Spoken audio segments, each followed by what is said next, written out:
Bonjour et bienvenue dans Ça Papillonne, le podcast qui t'aide à faire évoluer tes habitudes au travail de manière efficace et engageante. Je suis Rosanne Lemarchand, formatrice en efficacité professionnelle et chaque semaine, j'explore des thématiques variées autour de la gestion du temps et de la formation. Je te partagerai des conseils pratiques pour une meilleure organisation au travail et des histoires inspirantes pour t'accompagner sur ton chemin de formation. Ce qui m'importe, c'est de t'aider à faire un pas de côté, d'observer tes comportements au travail, de prendre du recul et j'espère te faire avancer. Chaque épisode est une opportunité d'explorer de nouvelles idées et d'acquérir des compétences. Installe-toi confortablement et laisse-toi guider. C'est parti! Salut, je suis ravie de te retrouver cette semaine avec ce beau soleil. Bon, ok, avec un peu de giboulée, mais quand même, c'est plutôt agréable. Alors, je suis pas là pour faire la météo, mais pour te dire que cette semaine, j'avais très envie de te partager un concept que j'ai découvert il y a de ça quelques années, un soir de réunion de réseau et où une adhérente, et en l'occurrence Nathalie Denis, à laquelle je fais un petit coucou, nous a expliqué cette théorie des relations humaines qu'est le triangle de Karpman. Alors, le triangle de Karpman, ce soir-là, m'a fait l'effet d'une claque, car je ne m'attendais pas à ce que ça soit une telle révélation, puisque ce triangle, en fait, m'a expliqué comment marchaient nos relations potentiellement toxiques. Et j'ai toujours gardé en mémoire son intervention parce que vraiment, ça m'avait marqué. Et je vais essayer de vous retranscrire du mieux que je peux ce concept du triangle que l'on appelle aussi le triangle dramatique. Il faut savoir que quand on prend conscience de ce fameux triangle, on découvre que l'on a toutes les cartes en main pour changer une situation dans laquelle on peut être englué. Et ça me fait penser à l'épisode 6 où je parle de la grenouille dans sa casserole d'eau qui devient trop chaude. Et si tu ne comprends pas le parallèle, je t'invite à écouter l'épisode 6. Parce que si tu ne te sens pas bien en ce moment, si tu es dans une relation où tu trouves qu'il y a un déséquilibre, ce triangle est pour toi. Alors, voici l'explication du triangle de Karpman.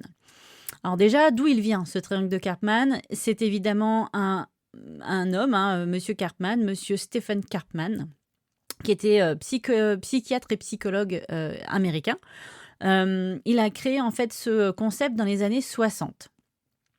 Et dans ce triangle, en fait, il décrit les dynamiques des relations interpersonnelles dans lesquelles les personnes adoptent des rôles complètement dysfonctionnels. Ça veut dire qu'aucun des trois rôles n'est bon. Alors, voici les trois rôles du triangle. Alors, en premier, on peut dire, il y a le persécuteur. C'est un rôle qui est souvent associé à de la critique, à la domination, à la manipulation. Le persécuteur va blâmer les autres et adopter un comportement qui est plutôt autoritaire. Il va faire souffrir les autres pour tenter de canaliser ses propres peurs et douleurs. Et quand on a ce rôle de persécuteur, on tente de s'imposer ouvertement. En fait, je dois leur dire comment il faut être et agir car moi je sais mieux que eux et j'ai raison. On est en fait dans l'action mais aussi dans un rôle de redresseur de tort, de justicier, de donneur de leçons. Bref, c'est pas le meilleur des rôles. Mais le deuxième n'est pas non plus terrible. La victime. La victime, elle se sent impuissante, mais aussi irresponsable. C'est en ça que c'est pas terrible. Elle va chercher la sympathie ou de l'aide, et elle espère que quelqu'un viendra soulager son malaise qu'elle contient, elle, à l'intérieur. Quand on a ce rôle de victime, on cherche à dominer aussi, mais en apitoyant l'autre, en fait. Je suis faible et on doit m'aider. Et on est davantage tourné vers nous-mêmes. Donc assez, on se la joue perso, quoi. Troisième rôle, qui malgré son nom n'est pas non plus très positif au final, c'est le sauveur. Le sauveur, lui, il va essayer de voler au secours de la victime, souvent en offrant de l'aide sans que ce soit pour autant demandé. En fait, ce rôle permet également au sauveur d'éviter ses propres problèmes. Quand on a ce rôle de sauveur, on cherche à dominer en se rendant indispensable. Les autres sont faibles, je dois les aider. Et donc, pour le coup, on est tourné vers l'autre et dans l'action, mais parfois avec seulement l'intention de l'action. Donc, c'est pas non plus un rôle éclatant. Donc, vous avez compris, c'est un rôle, tout ça, comme on parle de rôle, c'est un jeu psychologique. C'est-à-dire que c'est un scénario qui est pratiqué inconsciemment et que l'on va répéter tout au long de sa vie. s'il n'est pas conscientisé. Donc si on ne prend pas conscience de ces 3 rôles, en fait, on va jouer l'un de ces 3 rôles tout au long de notre vie. Un coup le persécuteur, un coup le sauveur, un coup la victime. On va donc changer de rôle, qu'importe en fait la situation, même dans une même situation donnée, on peut potentiellement changer de rôle, comme dans une seule et même journée. On peut changer et passer de l'un à l'autre. Dans tous les cas, les 3 positions, vous l'avez compris, sont inconfortables, limitantes et douloureuses. Alors, par exemple, la victime peut passer à persécuteur. Par exemple, un employé qui, après avoir été longtemps critiqué par son manager, finit par se rebeller et dire donc à son manager, vous ne comprenez rien à ce que nous faisons. Bon, bah là, il n'est pas en train d'essayer de comprendre en fait ce qui se passe. Donc, il va changer de rôle, il passe de victime à persécuteur. On peut passer aussi de sauveur à victime. Par exemple, un ami qui aide toujours un autre ami en difficulté, mais ça se finit, mais le sauveur finit par se sentir accablé et dire pourquoi je dois toujours être celui qui aide. Personne ne pense à moi. Donc, à nouveau, là, paf, on passe de sauveur à victime. Il faut savoir aussi qu'il y a une codépendance dans ce triangle, c'est-à-dire que les relations dans le triangle de Karpman s'alimentent les unes des autres. Donc, chaque personne contribue à maintenir la dynamique dysfonctionnelle. Ça tourne en rond, quoi. C'est pas terrible. Alors, quand est-ce qu'on va utiliser le triangle de Karpman? Déjà, pour soi-même, pour prendre conscience des situations personnelles ou professionnelles dans lesquelles on se situe.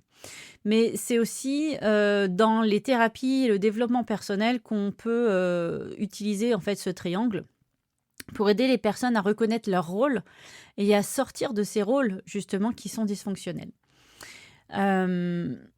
Si on prend conscience de ce triangle, les personnes peuvent travailler à établir des relations du coup plus équilibrées, plus saines. Mais avant d'arriver aux solutions, voici quelques exemples concrets au quotidien dans lesquels en fait on peut se situer.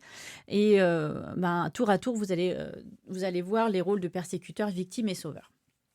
Alors, par exemple, un manager qui critique constamment le travail de ses employés sans leur offrir de feedback constructif, il pourrait dire « vous ne savez pas faire votre travail correctement ».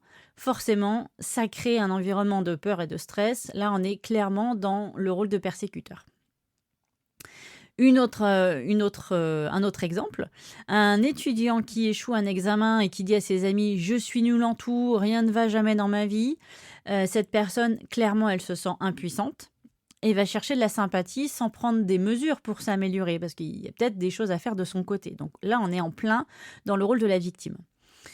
Dernier exemple, pour le sauveur, donc, tu l'as compris, un parent qui surprotège son enfant en faisant toutes ses tâches à sa place, les tâches scolaires par exemple. Ne t'inquiète pas, je vais le faire pour toi, je vais t'aider, Et puis en fait, on fait à la place d'eux. On pense l'aider et en fait, ça empêche l'enfant de devenir autonome ou simplement de faire des progrès dans quelque chose. Alors, quelles sont les stratégies pour sortir de ce triangle? Alors, il y en a plusieurs, mais sortir du triangle de Karpman nécessite vraiment une prise de conscience des rôles que l'on joue, que l'on a joué, que l'on est en train de jouer potentiellement, et un engagement à adopter des comportements du coup plus sains. Alors, voici quelques stratégies. Je vous en donne quelques-unes. Alors, il y a déjà, clairement, ce que je viens de dire, en fait, c'est la prise de conscience. Prendre conscience qu'on a un rôle dans cette problématique. Dans une situation X ou Y, on a sûrement des choses qui sont de notre fait. Donc là, pour le coup, il faut commencer à prendre du recul, prendre de la hauteur et regarder si on n'est pas dans l'un des 3 rôles. Et c'est vraiment la prise de conscience qui est la première étape pour changer les choses.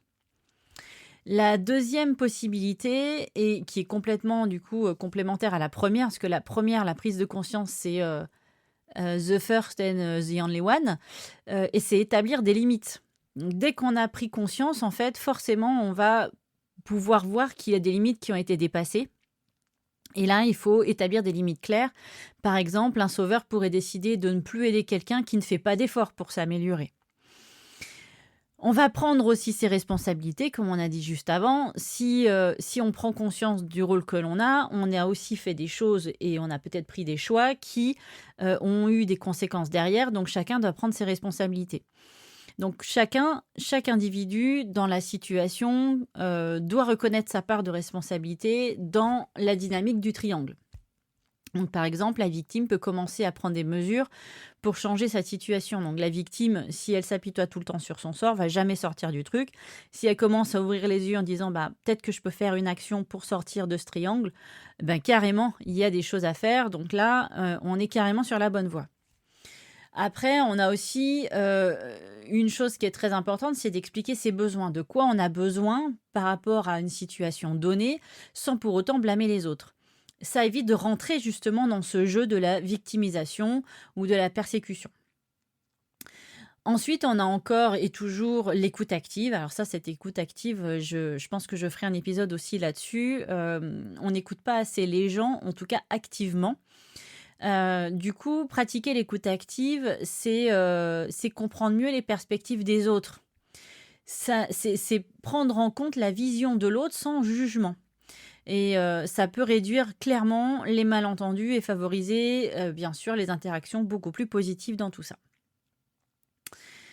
On a aussi potentiellement l'autonomie, encourager l'autonomie. Donc le sauveur peut aider les autres à devenir autonomes en leur offrant des conseils au lieu de le faire les choses à leur place. Donc, c'était pour le parent tout à l'heure avec l'enfant et ses devoirs, mais ça pourrait très bien être aussi une personne dans son entreprise qui compte toujours sur une autre personne pour changer le papier de l'imprimante.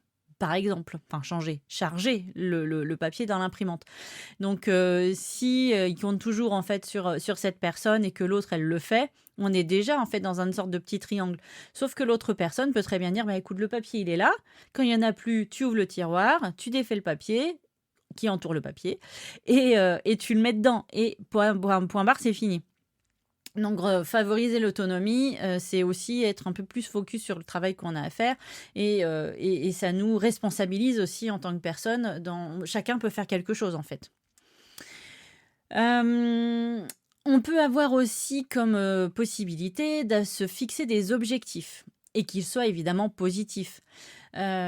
Souvent, ces objectifs vont être personnels pour sortir du triangle, comme développer une compétence, par exemple en résolution de conflits ou autre chose, ou par exemple aussi en gestion de stress. Donc on peut apprendre comme ça, faire des choix en disant je vais m'améliorer sur ce côté-là, comme ça je me ferai plus avoir. Et puis, bien sûr, on peut trouver un soutien extérieur avec l'aide d'une thérapeute, enfin, d'un ou une thérapeute ou d'un coach.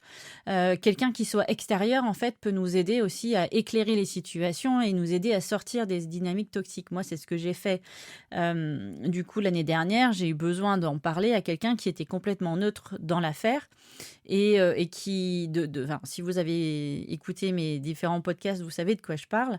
Donc cette situation où je m'étais engluée, où il fallait que je sorte, la sortie était mauvaise, la manière dont la sortie a été faite était mauvaise, par contre c'était nécessaire. Et j'ai eu besoin de cette thérapeute pour comprendre en fait le triangle dans lequel j'étais. Même si on était deux, on avait, enfin parfois on était plus, mais on avait quand même cette relation de persécuteur, de victime, et puis comment dire, de sauveur en fait, qui était au milieu de tout ça. Donc clairement, je me suis reconnue encore plus quand j'ai pris conscience, que j'ai pris de la hauteur, j'ai compris qu'il y avait bien ce triangle de Karpman qui avait été mis en place à un moment donné dans notre relation.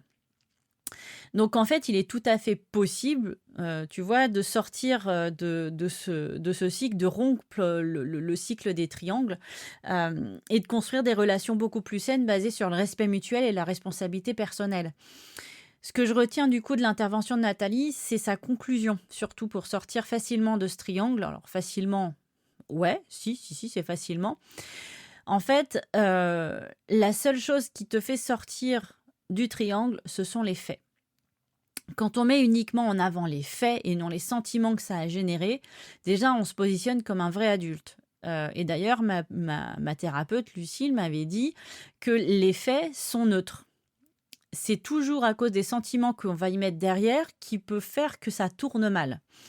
Et donc, en restant dans une posture avec des faits objectifs, donc en sortant comme ça on va sortir du triangle en mettant en avant uniquement des faits objectifs, c'est-à-dire qu'on va poser des observations très objectives sur ce qui s'est passé sans interprétation ni subjectivité.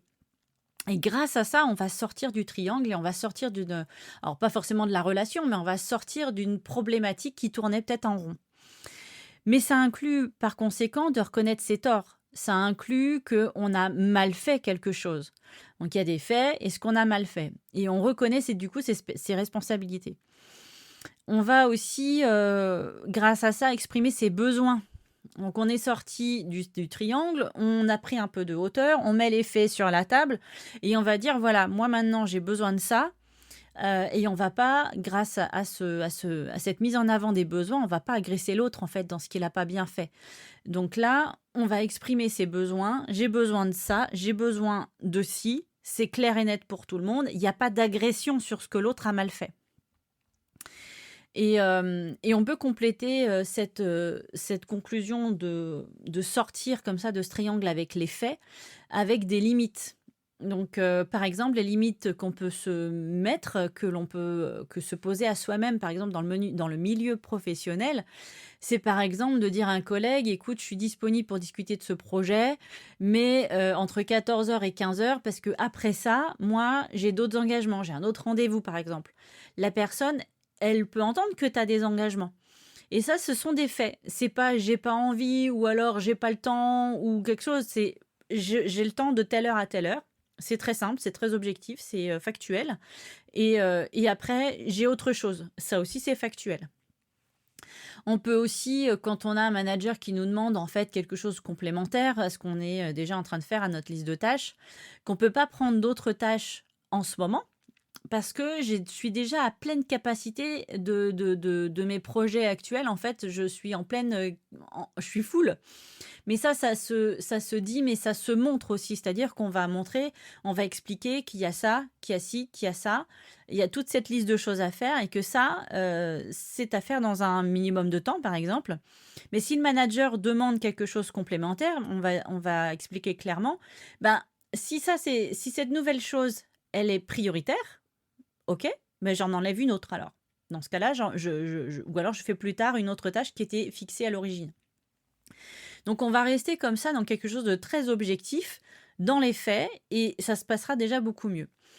Donc établir des limites saines vont évidemment te permettre de préserver ton bien-être tout en respectant les autres. Et c'est vraiment une compétence cruciale pour maintenir des relations équilibrées et éviter cette dynamique toxique que décrit le triangle de Karpman. Qu'est-ce qui se passe si on ne se fixe pas de limites ? Clairement, on va dans le stress et l'épuisement émotionnel. On va aussi évidemment rentrer dans une relation dysfonctionnelle avec le triangle de Karpman. On va perdre confiance en soi, on va être frustré, on va peut-être avoir des ressentiments, on va en vouloir à d'autres personnes. On va diminuer sa qualité de vie, peut-être avec moins de temps pour soi derrière. Quand on ne met pas de limite, on l'a déjà vu dans d'autres épisodes, quand on ne met pas de limite, on peut travailler très très tard le soir. Donc on n'a pas de temps pour soi. Ça peut du coup, quand on n'a pas de limite, augmenter les conflits, les tensions avec des personnes, parce que les malentendus et les sous-entendus et je pensais que machin peuvent s'accumuler dans le fil du temps. Et donc forcément, quand on n'annonce pas ses limites, quand on n'annonce pas ses besoins, ça peut pas être respecté en fait par les autres. Et tout ça aussi pour revenir à la difficulté à dire non. Parce que c'est à cause de cette problématique-là en formation que à chaque fois j'ai besoin de parler de ce triangle de Karpman. C'est vraiment ce nom-là, et sachant qu'il n'est pas tout le temps non définitif d'ailleurs ce nom, mais c'est toujours dans ces situations où les personnes ont l'impression qu'elles n'ont pas le choix, qu'en fait elles ont le choix. Parce qu'elles pensent en fait être dans une situation où elles sont dominées, où vraiment on ne leur donne pas le choix, sauf qu'on a toujours le choix. et se fixer des limites, refuser des choses tout en acceptant peut-être cette chose-là, c'est-à-dire que je refuse de le faire maintenant, mais j'accepte de le faire un petit peu plus tard. Ça fait partie des limites qu'on peut donner aux personnes et simplement on se respecte soi et on s'engage envers la personne. Clairement, la personne, elle peut compter sur nous pour faire la chose. Bref, ce triangle de Karpman, il est présent au quotidien, au travail et bien sûr aussi dans notre vie personnelle, mais au travail, il est clairement présent et quand on fait des partenariats, des associations avec des personnes, il faut se méfier en fait de ce triangle de Karpman qui ne s'impose pas et donc dès le départ, il faut fixer des limites, il faut poser un cadre et si ce cadre n'est pas respecté, il faut arrêter en fait la collaboration ou l'association. C'est pour ça aussi que quand des personnes créent des entreprises à 2, 3, il faut s'assurer que chacun respecte ses engagements, respecte le cadre, parce que c'est comme un mariage, en fait. Ça ne peut pas marcher si on ne respecte pas certaines choses. Donc, on s'engage à respecter un cadre, à faire ce qu'on a à faire et à remplir le rôle et à aller au-delà, enfin pas au-delà, mais à respecter nos responsabilités, respecter nos engagements.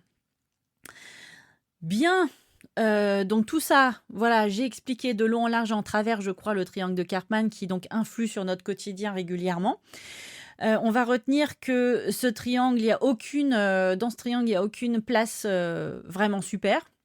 Aucune n'est confortable, qu'on peut changer de place dans le triangle à n'importe quel moment en fait d'une situation de la journée ou dans une relation avec une personne. On peut changer de place et forcément, comme il n'y en a aucune de bonne, on n'en s'en sort pas. Donc on entretient ce triangle. Et quand on comprend ça et quand on prend un peu de la hauteur, eh ben, ça va vraiment nous aider à aller vers les faits et à nos besoins et à nos limites.